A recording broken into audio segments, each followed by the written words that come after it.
Les panneaux qui indiquent les véhicules autorisés à circuler dans la zone à faible émission n'ont pas encore été mis à jour. Pourtant, dès le 1er janvier prochain, les véhicules critère 4 y seront interdits, c'est-à-dire les voitures diesel de plus de 18 ans. Alors qu'il est lui-même concerné, Raphaël résume le sentiment général. Pas intéressé par en roulant en même temps. Plus surprenant, de nombreux automobilistes ne possèdent même pas la vignette critère, obligatoire depuis maintenant 1 an pour rentrer dans l'agglomération. En l'absence de réel contrôle, ils sont nombreux à découvrir cette contrainte. Je ne connaissais absolument pas. Et ce qui m'interpelle, c'est qu'elle soit obligatoire en plus. Donc l'info n'est pas passée.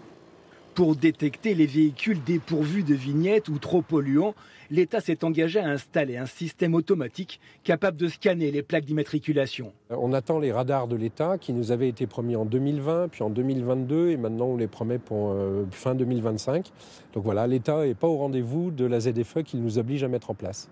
L'agglomération lyonnaise compte plus de 40 000 véhicules classés critère 4. Pour favoriser leur remplacement, la métropole attribue, selon les revenus, une aide qui peut atteindre 3 000 €. Mais l'usager devra avancer la trésorerie et attendre jusqu'à 12 mois pour toucher la subvention. Slimane roule lui 20 000 km par an. On ne peut pas se priver de voiture, surtout au jour d'aujourd'hui. C'est indispensable.